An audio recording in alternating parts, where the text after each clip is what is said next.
FashionedGirl by Louisa May Alcott. Chapter 6. Grandma.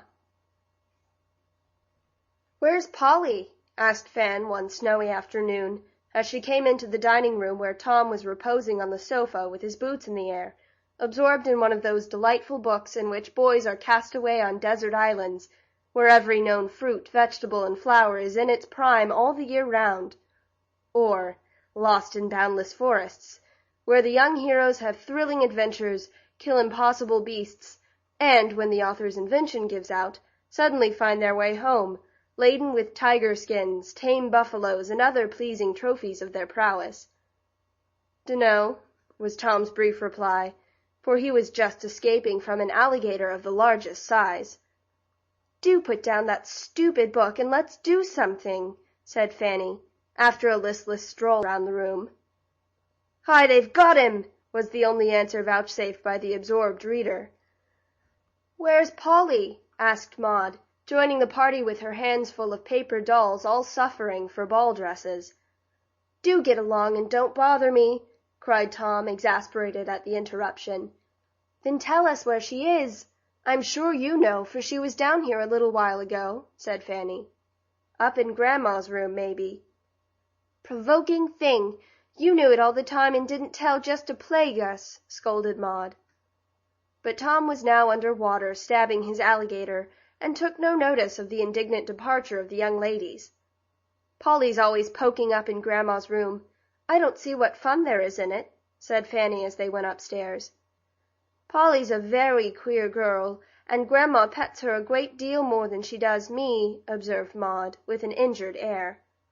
"Let's peek and see what they're doing," whispered Fan, pausing at the half-open door. Grandma was sitting before a quaint old cabinet, the doors of which stood open, showing glimpses of the faded relics treasured there. On a stool at the old lady's feet sat Polly, looking up with intent face and eager eyes, quite absorbed in the history of a high-heeled brocade shoe which lay in her lap. "Well, my dear," Grandma was saying, "she had it on the very day that Uncle Joe came in as she sat at work, and said, 'Dolly, we must be married at once.' 'Very well, Joe,' says Aunt Dolly, and down she went to the parlor, where the minister was waiting, never stopping to change the dimity dress she wore, and was actually married with her scissors and pinball at her side, and her thimble on. That was in war times, 1812, my dear, and Uncle Joe was in the army, so he had to go, and he took that very little pinball with him. Here it is with the mark of a bullet through it, for he always said his Dolly's cushion saved his life."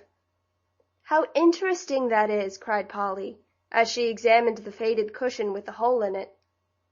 "Why, Grandma, you never told me that story," said Fanny, hurrying in, finding the prospect was a pleasant one for a stormy afternoon.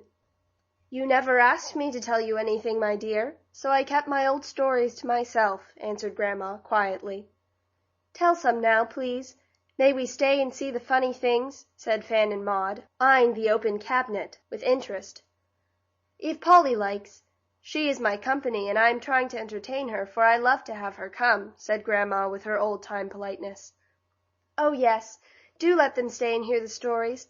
I've often told them what good times we have up here, and teased them to come, but they think it's too quiet. Now sit down, girls, and let Grandma go on. You see I pick out something in the cabinet that looks interesting, and then she tells me about it," said Polly, eager to include the girls in her pleasures, and glad to get them interested in Grandma's reminiscences, for Polly knew how happy it made the lonely old lady to live over her past, and to have the children round her. "Here are 3 drawers that have not been opened yet. Each take one and choose something from it for me to tell about," said Madam, quite excited at the unusual interest in her treasures. So the girls each opened a drawer, and turned over the contents till they found something they wanted to know about. Maud was ready first, and holding up an oddly shaped linen bag, with a big blue F embroidered on it, demanded her story. Grandma smiled as she smoothed the old thing tenderly, and began her story with evident pleasure. "My sister Nellie and I went to visit an aunt of ours when we were little girls, but we didn't have a very good time, for she was extremely strict. One afternoon, when she had gone out to tea, and old Debbie the maid was asleep in her room, we sat on the doorstep, feeling homesick and ready for anything to amuse us. "What shall we do?" said Nellie. Just as she spoke, a ripe plum dropped bounce on the grass before us, as if answering her question. It was all the plum's fault, for if it hadn't fallen at that minute, I never should have had the thought which popped into my mischievous mind. "Let's have as many as we want, and plague Aunt Betsy to pay her for being so cross," I said, giving Nellie half the great purple plum. "It would be dreadful naughty," began Nellie, "but I guess we will," she added, as the sweet mouthful slipped down her throat. "Debbie's asleep." "Come on, then, and help me shake," I said, getting up, eager for the fun. We shook and shook till we got red in the face, but not one dropped, for the tree was large, and our little arms were not strong enough to stir the boughs. Then we threw stones, but only one green and one half-ripe one came down, and my last stone broke the shed window, so there was an end of that. "It's as provoking as Aunt Betsy herself," said Nellie, as we sat down, out of breath. "I wish the wind would come and blow 'em down for us," panted I, staring up at the plums with longing eyes. "If wishing would do any good, I should wish 'em in my lap at once," added Nellie. "You might as well wish 'em in your mouth and done with it if you are too lazy to pick 'em up. If the latter wasn't too heavy we could try that," said I, determined to have them. "You know we can't stir it, so what is the use of talking about it? You proposed getting the plums, now let's see you do it," answered Nellie rather crossly, for she had bitten the green plum and it puckered her mouth. "Wait a minute, and you will see me do it," cried I, as a new thought came into my naughty head. "What are you taking your shoes and socks off for? You can't climb the tree, Fan." "Don't ask questions, but be ready to pick 'em up when they fall, Miss Lazybones." With this mysterious speech, I pattered into the house barefooted and full of my plan. Upstairs I went to a window opening on the shed roof. Out I got, and creeping carefully along till I came near the tree, I stood up, and suddenly crowed like the little rooster. Nellie looked up and stared and laughed and clapped her hands when she saw what I was going to do. "I'm afraid you'll slip and get hurt." "Don't care if I do, I'll have those plums if I break my neck doing it." And half sliding, half walking, I went down the sloping roof, till the boughs of the tree were within my reach. "Hurrah!" cried Nellie, dancing down below, as my first shake sent a dozen plums rattling round her. "Hurrah!" cried I, letting go one branch and trying to reach another, but as I did so my foot slipped. I tried to catch something to hold by, but found nothing, and with a cry down I fell like a very big plum on the grass below. Fortunately the shed was low, the grass was thick, and the tree broke my fall, but I got a bad bump and a terrible shaking. Nellie thought I was killed and began to cry with her mouth full, but I picked myself up in a minute, for I was used to such tumbles, and didn't mind the pain half as much as the loss of the plums. "Hush! Debbie will hear and spoil all the fun. I said I'd get 'em, and I have. See what lots have come down with me." So there had, for my fall shook the tree almost as much as it did me, and the green and purple fruit lay all about us. By the time the bump on my forehead had swelled as big as a nut, our aprons were half full, and we sat down to enjoy ourselves. But we didn't. Oh dear, no! For many of the plums were not ripe. Some were hurt by the birds, some crushed in falling, and many as hard as stones. Nellie got stung by a wasp, my head began to ache, and we sat looking at one another rather dismally, when Nellie had a bright idea. "Let's cook 'em, then they'll be good, and we can put some away in our little pails for tomorrow." "That will be splendid. There's a fire in the kitchen. Debbie always leaves the kettle on, and we can use her saucepan, and I know where the sugar is, and we'll have a grand time." In we went, and fell to work very quietly. It was a large open fireplace, with the coals nicely covered up, and the big kettle simmering on the hook.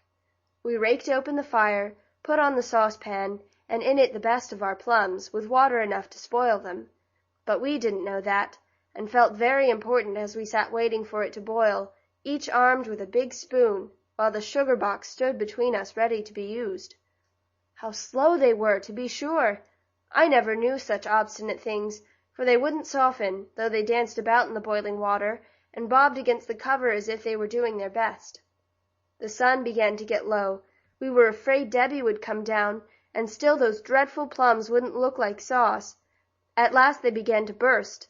The water got a lovely purple. We put lots of sugar in, and kept tasting till our aprons and faces were red, and our lips burnt with the hot spoons. "There's too much juice," said Nellie, shaking her head wisely. "It ought to be thick and nice like Mamma's." "I'll pour off some of the juice, and we can drink it," said I, feeling that I'd made a mistake in my cooking. So Nellie got a bowl, and I got a towel, and lifted the big saucepan carefully off.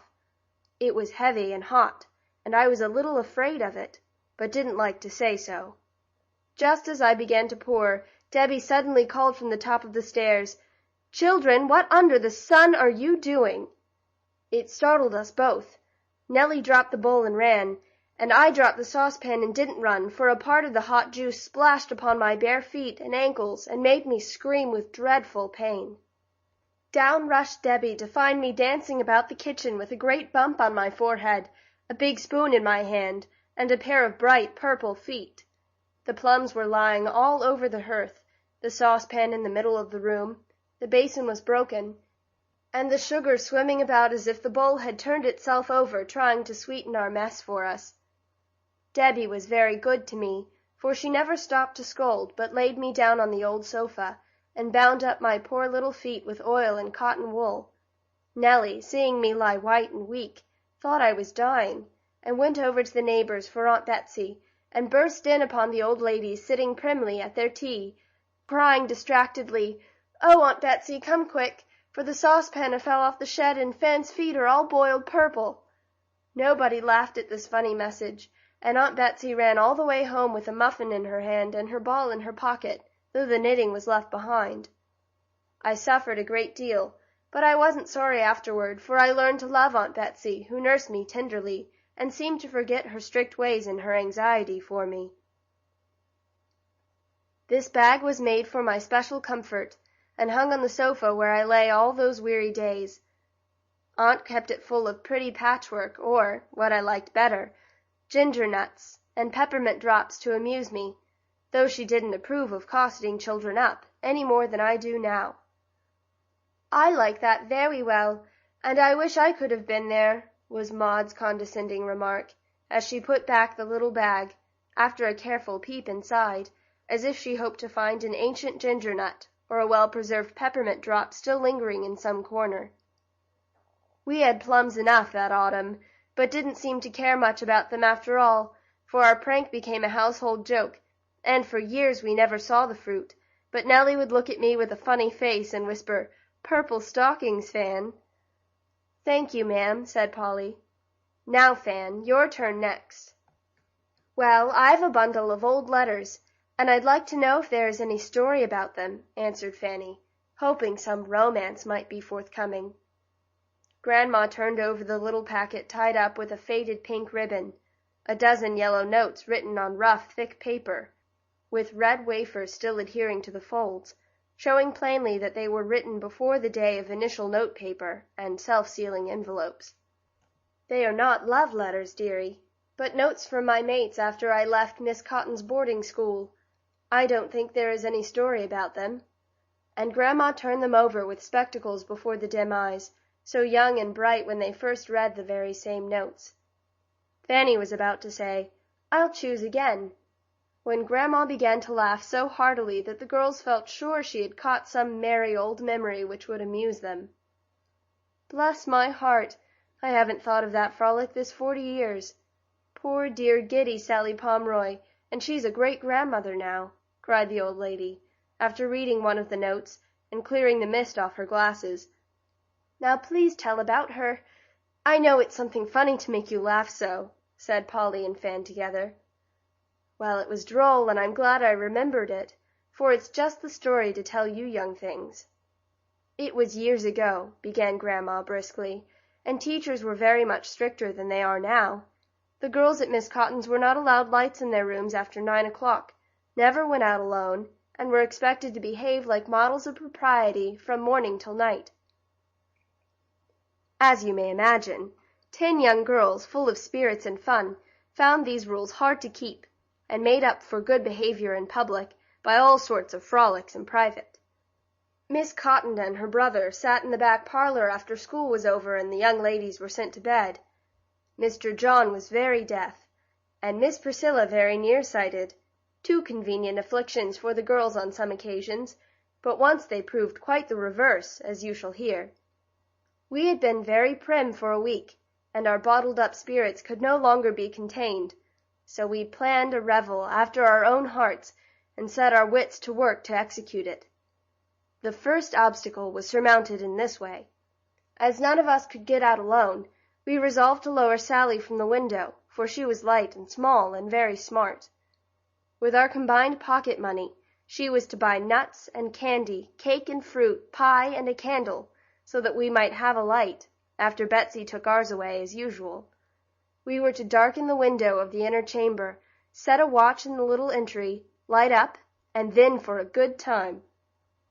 At 8 o'clock on the appointed evening, several of us professed great weariness, and went to our room, leaving the rest sewing virtuously with Miss Cotton, who read Hannah More's Sacred Dramas aloud, in a way that fitted the listeners for bed as well as a dose of opium would have done. I am sorry to say I was one of the ringleaders, and as soon as we got upstairs produced the rope provided for the purpose, and invited Sally to be lowered. It was an old-fashioned house, sloping down behind, and the closet window chosen by us was not many feet from the ground. It was a summer evening, so that at 8 o'clock it was still light, but we were not afraid of being seen, for the street was a lonely one, and our only neighbors 2 old ladies, who put down their curtains at sunset, and never looked out till morning. Sally had been bribed by promises of as many goodies as she could eat, and being a regular madcap, she was ready for anything. Tying the rope round her waist, she crept out, and we let her safely down, sent a big basket after her, and saw her slip round the corner in my big sunbonnet and another girl's shawl, so that she should not be recognized. Then we put our nightgowns over our dresses, and were laid peacefully in bed when Betsy came up, earlier than usual, for it was evident that Miss Cotton felt a little suspicious at our sudden weariness. For half an hour we lay laughing and whispering, as we waited for the signal from Sally. At last we heard a cricket chirp shrilly under the window, and flying up, saw a little figure below in the twilight. "Oh, quick, quick!" cried Sally, panting with haste. "Draw up the basket, and then get me in, for I saw Mr. Cotton in the market, and ran all the way home so that I might get in before he came." Up came the heavy basket, bumping and scraping on the way, and smelling oh so nice. Down went the rope, and with a long pull, a strong pull, and a pull all together, we hoisted poor Sally halfway up to the window, when, sad to tell, the rope slipped and down she fell, only being saved from broken bones by the haycock under the window. "He's coming! He's coming! Oh, pull me up for mercy's sake!" cried Sally, scrambling to her feet unhurt, but a good deal shaken. We saw a dark figure approaching, and dragged her in with more bumping and scraping, and embraced her with rapture, for we had just escaped being detected by Mr. John, whose eyes were as sharp as his ears were dull. We heard the front door shut, then a murmur of voices, and then Betsy's heavy step coming upstairs. Under the bed went the basket, and into the beds went the conspirators, and nothing could have been more decorous than the appearance of the room when Betsy popped her head in. Master's an old fidget to send me travelling up again, just because he fancied he saw something amiss at the window. Nothing but a curtain flapping, or a shatter, for the poor dears is sleeping like lambs. We heard her say this to herself, and a general titter agitated the white coverlets as she departed. Sally was in high feather at the success of her exploit, and danced about like an elf, as she put her nightgown on over her frock, braided her hair in funny little tails all over her head, and fastened the great red pin-cushion on her bosom for a breast-pin in honor of the feast. The other girls went to their rooms as agreed upon, and all was soon dark and still upstairs, while Miss Cotton began to enjoy herself below, as she always did when her young charges were safely disposed of.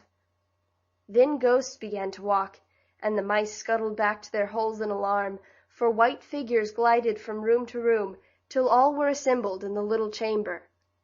The watch was set at the entry door, the signal agreed upon, the candle lighted, and the feast spread forth upon a newspaper on the bed, with the coverlet arranged so that it could be whisked over the refreshments at a moment's notice. How good everything was, to be sure! I don't think I've eaten any pies since that had such a delicious flavor as those broken ones, eaten hastily, in that little oven of a room, with Sally making jokes and the others enjoying stolen sweets with true girlish relish. Of course it was very wicked, but I must tell the truth. We were just beginning on the cake when the loud scratching of a rat disturbed us. "The signal! Fly! Run! Hide! Hush! Don't laugh!" cried several voices, and we scuttled into bed as rapidly and noiselessly as possible, with our mouths and hands full. A long pause broken by more scratching, but as no one came, we decided on sending to inquire what it meant. I went and found Mary, the picket guard, half asleep, and longing for her share of the feast. "It was a real rat. I've not made a sound. Do go and finish. I'm tired of this," said Mary, slapping away at the mosquitoes. Back I hurried with the good news. Everyone flew up briskly. We lighted the candle again and returned to our revel. The refreshments were somewhat injured by Sally's bouncing in among them, but we didn't care, and soon finished the cake. "Now let's have the nuts," I said, groping for the paper bag. "They are almonds and peanuts, so we can crack them with our teeth." "Be sure you get the bag by the right end," said Sally. "I know what I'm about." And to show her that it was all right, I gave the bag a little shake, when out flew the nuts, rattling like a hailstorm all over the uncarpeted floor. "Now you've done it!" cried Sally, as Mary scratched like a mad rat, and a door creaked below, for Miss Cotton was not deaf. Such a flurry as we were in! Out went the candle, and each one rushed away with as much of the feast as she could seize in her haste. Sally dived into her bed, recklessly demolishing the last pie, and scattering the candy far and wide. Poor Mary was nearly caught, for Miss Cotton was quicker than Betsy, and our guard had to run for her life. Our room was the first, and was in good order, though the two flushed faces on the pillows were rather suspicious.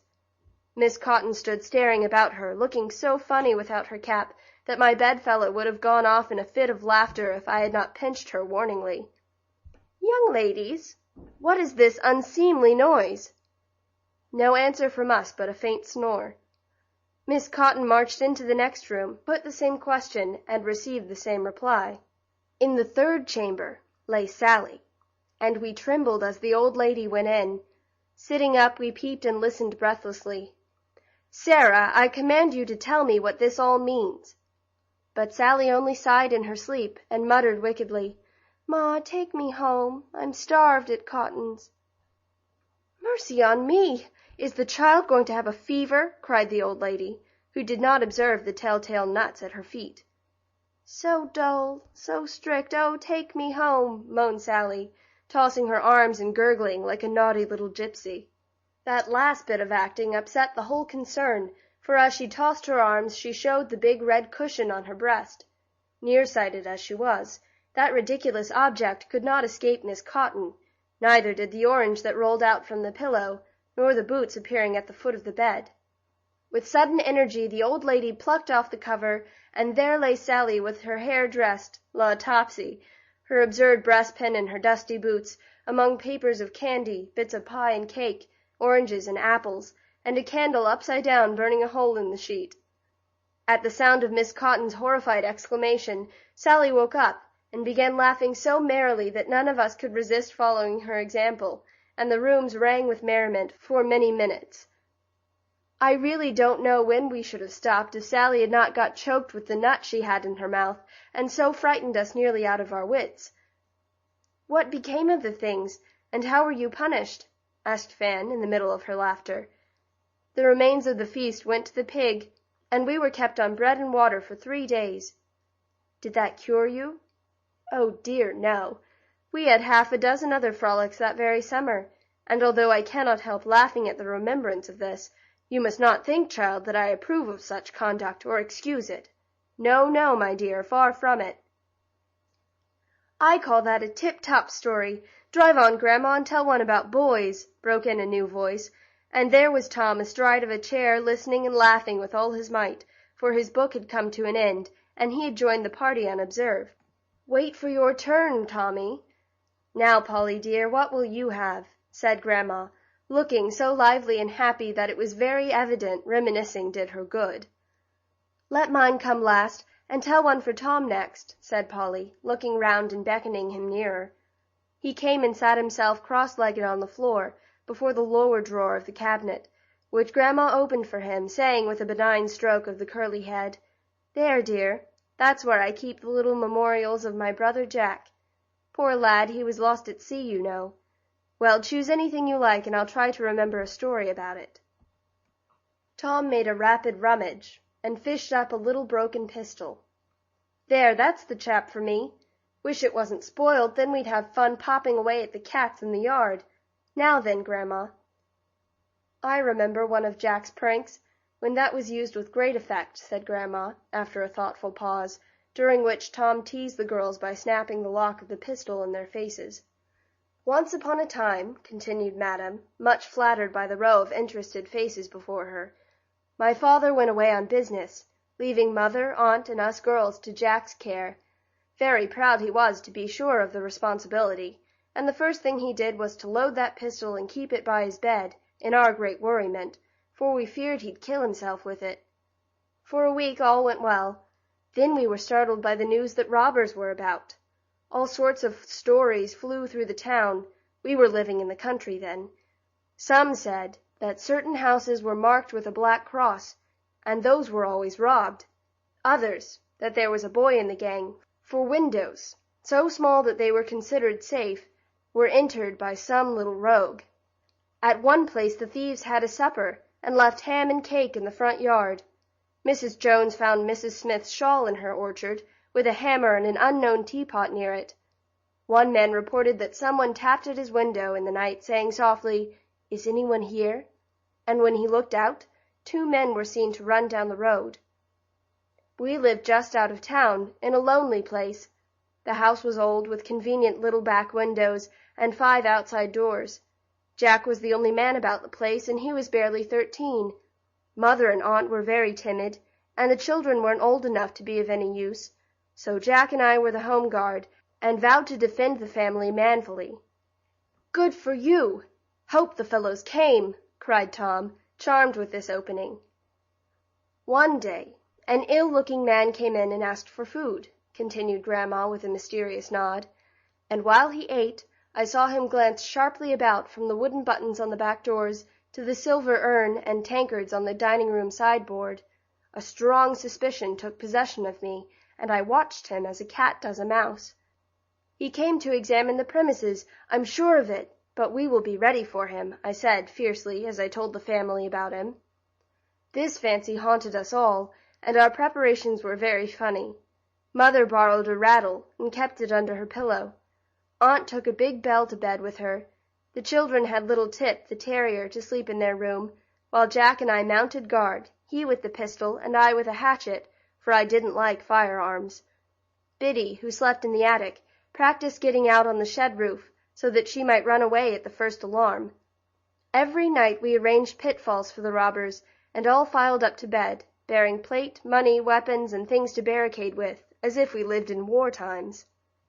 We waited a week, and no one came, so we began to feel rather slighted, for other people got a scare, as Tom says, and after all our preparations we really felt a trifle disappointed that we had had no chance to show our courage.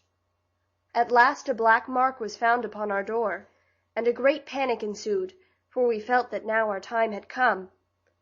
That night we put a tub of water at the bottom of the back stairs, and a pile of tin pans at the top of the front stairs, so that any attempt to come up would produce a splash or a rattle.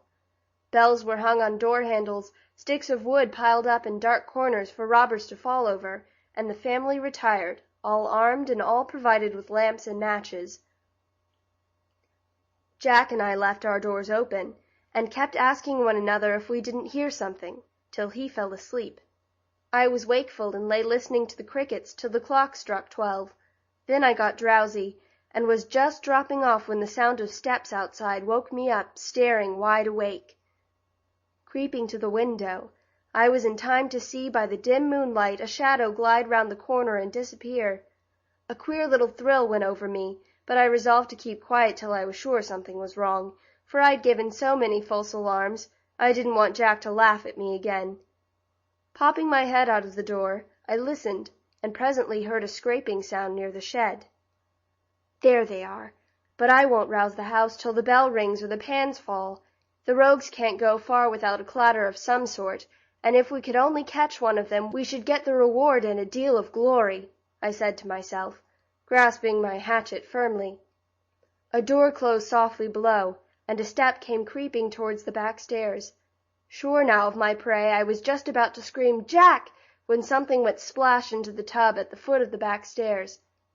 In a minute everyone was awake and up, for Jack fired his pistol before he was half out of bed, and roared "Fire!" so loud it roused the house. Mother sprung her rattle, Aunt rang her bell, Tip barked like mad, and we all screamed, while from below came up a regular Irish howl. Someone brought a lamp, and we peeped anxiously down, to see our own stupid Biddy sitting in the tub wringing her hands and wailing dismally. "Och, murther, and it's kilt I am. The saints be about us. Howiver did I come for an inch this say of wather? Just creepin' in quiet after a bit of stroll with Mike Mahoney, me own boy, that's to marry me entirely come St. Patrick's Day next." We laughed so we could hardly fish the poor thing up, or listen while she explained that she had slipped out of her window for a word with Mike, and found it fastened when she wanted to come back, so she had sat on the roof, trying to discover the cause of this mysterious barring out, till she was tired, when she prowled round the house till she found a cellar door unfastened, after all our care, and got in quite cleverly, she thought, but the tub was a new arrangement which she knew nothing about, and when she fell into the say, she was bewildered and could only howl. This was not all the damage either, for Aunt fainted with the fright, Mother cut her hand with a broken lamp, the children took cold hopping about on the wet stairs, Tip barked himself sick, I sprained my ankle, and Jack not only smashed a looking-glass with his bullets, but spoiled his pistol by the heavy charge put in it. After the damages were repaired and the flurry was well over, Jack confessed that he had marked the door for fun, and shut Biddy out as a punishment for gallivanting, of which he didn't approve. Such a rogue as that boy was. "But didn't the robbers ever come?" cried Tom, enjoying the joke, but feeling defrauded of the fight. "Never, my dear. But we had our scare and tested our courage, and that was a great satisfaction, of course," answered Grandma placidly. "Well, I think you were the bravest of the lot. I'd like to have seen you flourishing round there with your hatchet," added Tom admiringly, and the old lady looked as much pleased with the compliment as if she had been a girl. "I choose this," said Polly, holding up a long white kid glove, shrunken and yellow with time, but looking as if it had a history. "Ah, that now has a story worth telling," cried Grandma, adding proudly, "Treat that old glove respectfully, my children, for Lafayette's honored hand has touched it." "Oh, Grandma, did you wear it? Did you see him? Do tell us all about it, and that will be the best of the whole," cried Polly, who loved history, and knew a good deal about the gallant Frenchman and his brave life. Grandma loved to tell this story, and always assumed her most imposing air to do honor to her theme. Drawing herself up, therefore, she folded her hands, and after 2 or 3 little hymns, began with an absent look, as if her eyes beheld a far-away time, which brightened as she gazed. "The first visit of Lafayette was before my time, of course, but I heard so much about it from my grandfather that I really felt as if I'd seen it all. Our Aunt Hancock lived in the governor's house, on Beacon Hill at that time." Here the old lady bridled up still more, for she was very proud of "our aunt." "Ah, my dears, those were the good old times," she continued, with a sigh. "Such dinners and tea-parties, such damask tablecloths and fine plate, such solid handsome furniture and elegant carriages. Aunt's was lined with red silk velvet, and when the coach was taken away from her at the governor's death, she just ripped out the lining, and we girls had spencers made of it. Dear heart, how well I remember playing in Aunt's great garden, and chasing Jack up and down those winding stairs, and my blessed father in his plum-colored coat and knee-buckles, and the queue I used to tie up for him every day, handing Aunt in to dinner, looking so dignified and splendid." Grandma seemed to forget her story for a minute, and become a little girl again, among the playmates dead and gone so many years. Polly motioned the others to be quiet, and no one spoke till the old lady, with a long sigh, came back to the present, and went on. "Well, as I was saying, the governor wanted to give a breakfast to the French officers, and Madame, who was a hospitable soul, got up a splendid one for them. But by some mistake or accident, it was discovered at the last minute that there was no milk.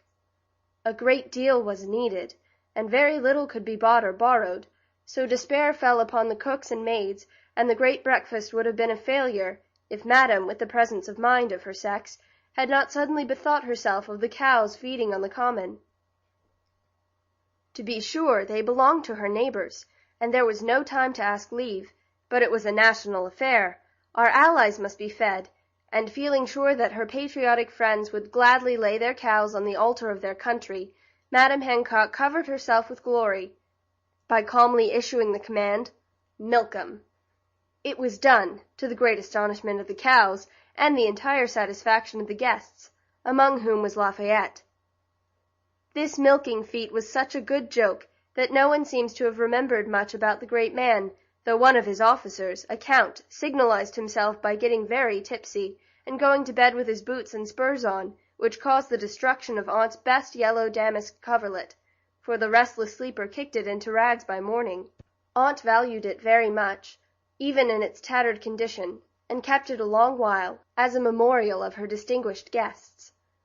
The time when I saw Lafayette was in 1825, and there were no tipsy counts then. Uncle Hancock, a sweet man, my dears, though some call him mean nowadays, was dead, and Aunt had married Captain Scott. It was not at all the thing for her to do. However, that's neither here nor there. She was living in Federal Street at the time, a most aristocratic street then, children, and we lived close by. Old Josiah Quincy was mayor of the city, and he sent Aunt word that the Marquis Lafayette wished to pay his respects to her. Of course she was delighted, and we all flew about to make ready for him. Aunt was an old lady, but she made a grand toilet, and was as anxious to look well as any girl. "What did she wear?" asked Fan, with interest. She wore a steel-colored satin, trimmed with black lace, and on her cap was pinned a Lafayette badge of white satin. I never shall forget how beautifully she looked as she sat in state on the front parlor sofa, right under a great portrait of her first husband. And on either side of her sat Madame Storer and Madame Williams, elegant to behold, in their stiff silks, rich lace, and stately turbans. We don't see such splendid old ladies nowadays. "I think we do sometimes," said Polly, slyly. Grandma shook her head, but it pleased her very much to be admired, for she had been a beauty in her day. We girls had dressed the house with flowers. Old Mr. Coolidge sent in a clothes-basket full. Joe Joy provided the badges, and Aunt got out some of the Revolutionary wine from the old Beacon Street cellar. I wore my green and white palmerine, my hair bowed high, the beautiful leg of mutton sleeves that were so becoming, and these very gloves. Well, by and by the General, escorted by the mayor, drove up. Dear me, I see him now, a little old man in nankeen trousers and vest, a long blue coat and ruffled shirt, leaning on his cane, for he was lame, and smiling and bowing like a true Frenchman. As he approached, the three old ladies rose, and courtesied with the utmost dignity. Lafayette bowed first to the governor's picture, then to the governor's widow, and kissed her hand. That was droll, for on the back of her glove was stamped Lafayette's likeness, and the gallant old gentleman kissed his own face.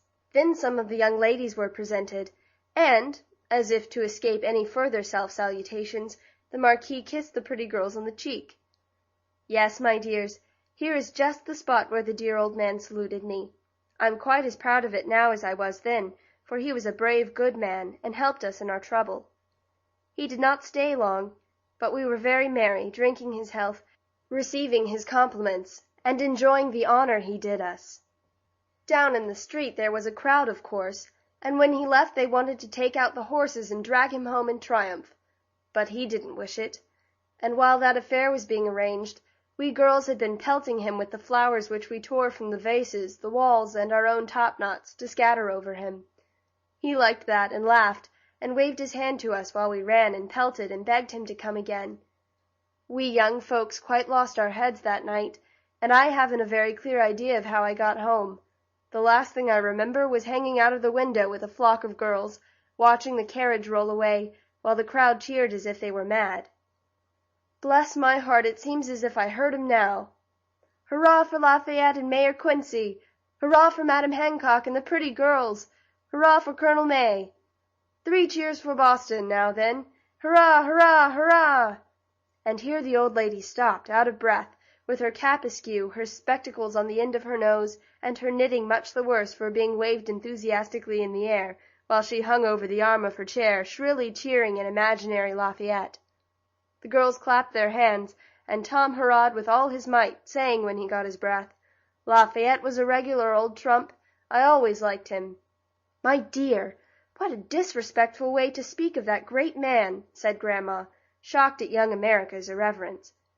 "Well, he was a trump anyway, so why not call him one?" asked Tom, feeling that the objectionable word was all that could be desired. "What queer gloves you wore then," interrupted Fanny, who had been trying on the much-honored glove and finding it a tight fit. "Much better and cheaper than we have now," returned Grandma, ready to defend the good old times against every insinuation. "You are an extravagant set nowadays, and I really don't know what you are coming to. By the way, I've got somewhere 2 letters written by 2 young ladies, one in 1517 and the other in 1868. The contrast between the 2 will amuse you, I think." After a little search, Grandma produced an old portfolio, and selecting the papers, read the following letter, written by Anne Boleyn before her marriage to Henry VIII, and now in the possession of a celebrated antiquarian. "Dear Mary, I have been in town almost a month, yet I cannot say I have found anything in London extremely agreeable. We rise so late in the morning, seldom before 6 o'clock, and sit up so late at night, being scarcely in bed before 10, that I am quite sick of it. And was it not for the abundance of fine things I am every day getting, I should be impatient of returning into the country. My indulgent mother bought me, yesterday, at a merchant's in Cheapside, 3 new shifts, that cost 14 an ell, and I am to have a pair of new stuff shoes for my Lord of Norfolk's ball, which will be 3 shillings. The irregular life I have led since my coming to this place has quite destroyed my appetite. You know I could manage a pound of bacon and a tankard of good ale for my breakfast in the country, but in London I find it difficult to get through half the quantity, though I must own I am generally eager enough for the dinner hour, which is here delayed till 12, in your polite society. I played at hot cockles last night, at my Lord of Leicester's. The Lord of Surrey was there, a very elegant young man, who sung a song of his own composition, on the Lord of Kildare's daughter. It was much approved, and my brother whispered me that the fair Geraldine, for so my Lord of Surrey calls his sweetheart, is the finest woman of the age. I should be glad to see her, for I hear she is good as she is beautiful. Pray take care of the poultry during my absence. Poor things! I always fed them myself, and if Marjorie has knitted me the crimson worsted mittens, I should be glad if they were sent up the first opportunity. Adieu, dear Mary. I am just going to Mass, and you shall speedily have the prayers, as you have now the kindest love of your own, Anne Boleyn. Up before 6, and think it late to go to bed at 10. What a countrified thing Anne must have been! Bacon and ale for breakfast, and dinner at 12. How very queer to live so!" cried Fanny. "Lord Surrey and Lord Leicester sound fine, but hot cockles and red mittens and shoes for 3 shillings are horrid." "I like it," said Polly thoughtfully, "and I'm glad poor Anne had a little fun before her troubles began. May I copy that letter sometime, Grandma?" "Yes, dear, and welcome. Now here's the other, by a modern girl on her first visit to London. This will suit you better, Fan." And Grandma read what a friend had sent her as a pendant to Anne's little picture of London life long ago.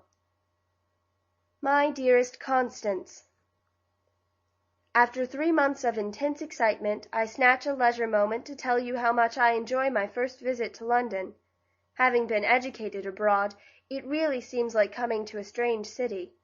At first the smoke, dirt, and noise were very disagreeable, but I soon got used to these things, and now find all I see perfectly charming. We plunged at once into a whirl of gaiety, and I have had no time to think of anything but pleasure.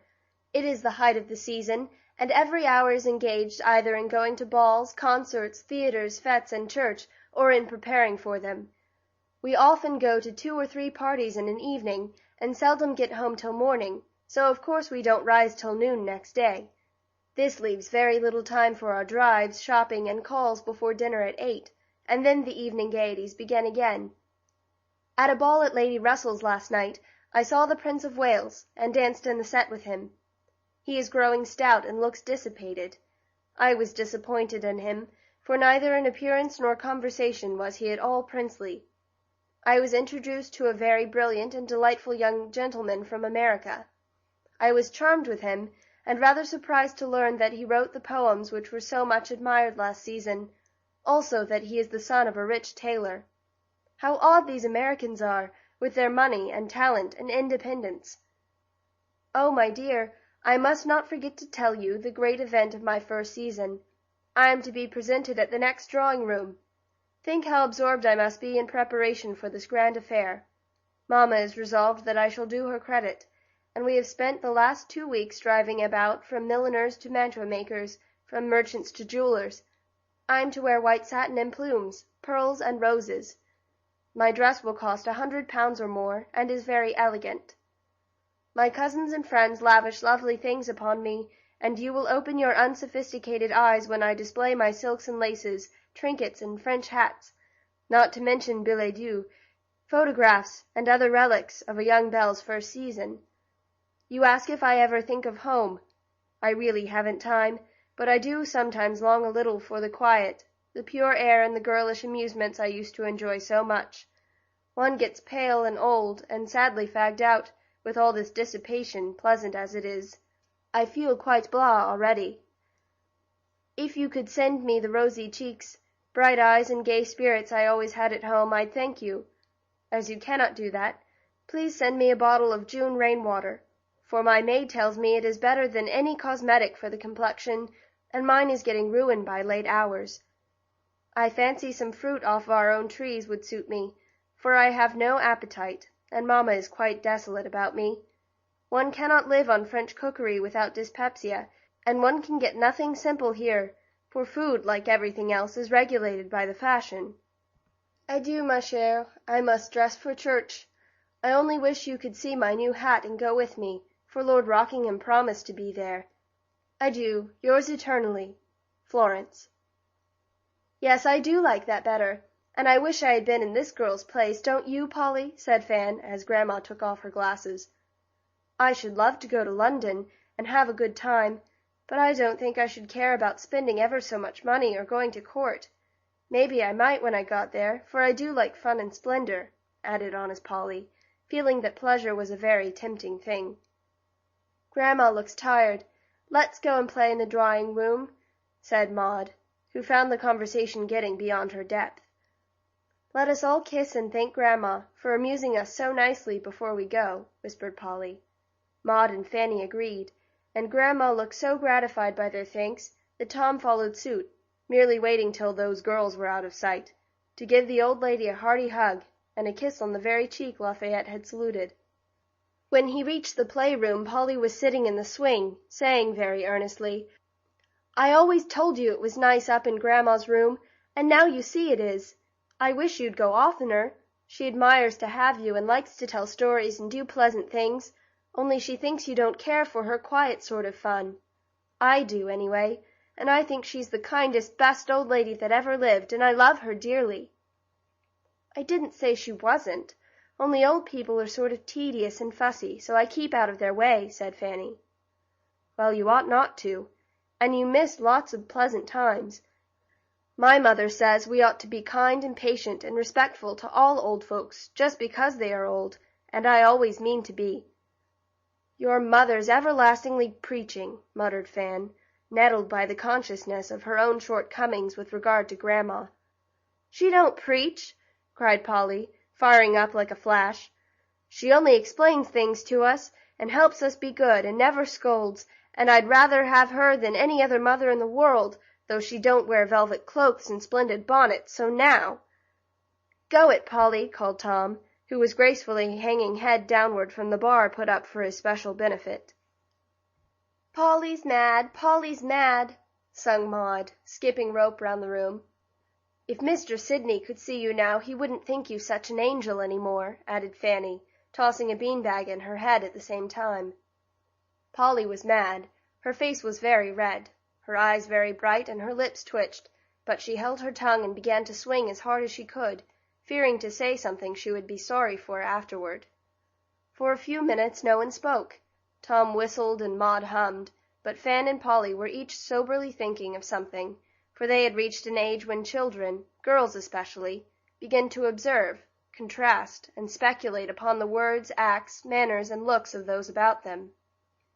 A good deal of thinking goes on in the heads of these shrewd little folks, and the elders should mind their ways, for they get criticized pretty sharply and imitated very closely. Two little things had happened that day, and the influence of a few words, a careless action, was still working in the active minds of the girls. Mr. Sidney had called, and while Fanny was talking with him, she saw his eye rest on Polly, who sat apart watching the faces round her with the modest, intelligent look which many found so attractive. At that minute Madame Shaw came in, and stopped to speak to the little girl. Polly rose at once, and remained standing till the old lady passed on. "Are you laughing at Polly's prim ways?" Fanny had asked, as she saw Mr. Sidney smile. "No, I am admiring Miss Polly's fine manners," he answered in a grave, respectful tone, which had impressed Fanny very much, for Mr. Sidney was considered by all the girls as a model of good breeding, and that indescribable something which they called elegance. Fanny wished she had done that little thing, and won that approving look, for she valued the young man's good opinion, because it was so hard to win, by her set at least. So when Polly talked about old people, it recalled this scene, and made Fan cross. Polly was remembering how, when Mrs. Shaw came home that day in her fine visiting costume, and Maud ran to welcome her with unusual affection, she gathered up her lustrous silk and pushed the little girl away, saying impatiently, "Don't touch me, child, your hands are dirty."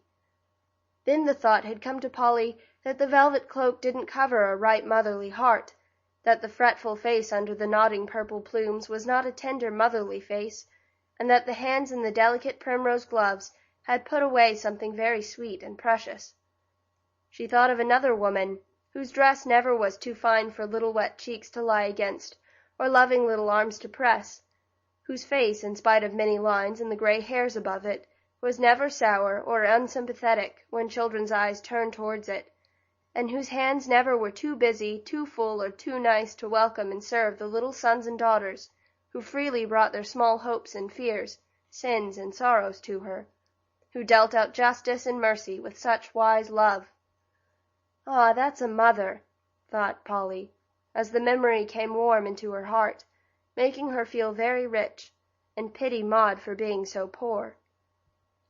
This it was that caused such sudden indignation at Fanny's dreadful speech, and this it was that made quick-tempered Polly try to calm her wrath, before she used toward Fanny's mother the disrespectful tone she so resented toward her own. As the swing came down after some dozen quick journeys to and fro, Polly seemed to have found a smile somewhere up aloft, for she looked toward Fan, saying pleasantly, as she paused a little in her airy exercise, "I'm not mad now. Shall I come and toss with you?" "No, I'll come and swing with you," answered Fanny, quick to feel the generous spirit of her friend. "You are an angel, and I'll never be so rude again," she added, as Polly's arm came round her, and half the seat was gladly offered. "No, I ain't.